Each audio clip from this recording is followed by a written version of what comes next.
మరిగే నీటిలో ఇలా పిండి వేసి చూడండి, ఇంటిల్లిపాది ఇష్టంగా తింటారు. మనం మార్నింగ్ చేసి పెట్టుకున్న నైట్ వరకు చాలా అంటే చాలా సాఫ్ట్గా ఉంటాయి. మరి ఎలా చేసుకోవాలో చూసేద్దాం.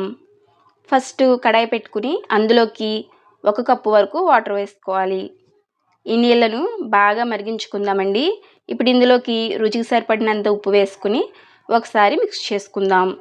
నీళ్ళైతే ఇలా మరుగుతున్నప్పుడే లో ఫ్లేమ్లో పెట్టుకుని మనం ఏ కప్పుతో అయితే నీళ్ళు తీసుకున్నామో అదే కప్పుతో పిండిని కూడా తీసుకోవాలి.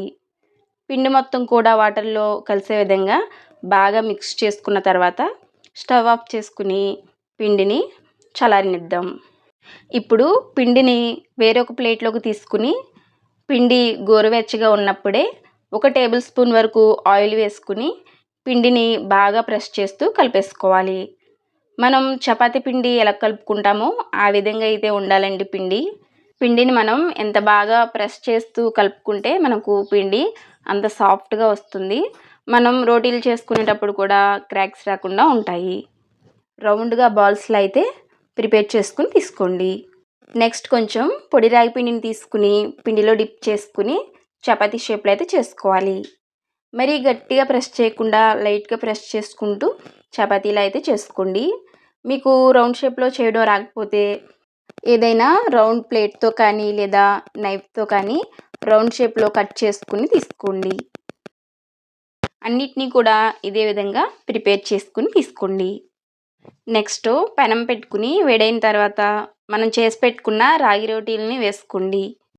మీరు కావాలంటే పెద్దగా అయినా చేసుకోవచ్చు లేదా ఇలా చిన్న సైజులో అయినా చేసుకోండి. ఒక సైడ్ కాలిన తర్వాత రెండో వైపుకి టర్న్ చేసుకుని రెండో వైపు కూడా ఇలా ఒత్తుకుంటూ కాల్చుకుంటే చక్కగా పొంగుతూ వస్తాయండి. ఈ రాగి రోటీలు హెల్త్కి కూడా చాలా అంటే చాలా మంచిదండి. కాబట్టి తప్పకుండా ఒకసారి ట్రై చేయండి. పిల్లలు కూడా చాలా ఇష్టంగా తింటారండి. ఈ విధంగా ప్రిపేర్ చేసుకున్న తర్వాత ప్లేట్లోకి తీసేసుకోండి. మీరు కావాలంటే నూనె వేసుకుని అయినా కాల్చుకోవచ్చండి లేదా నూనె లేకుండా అయినా కాల్చుకోవచ్చు.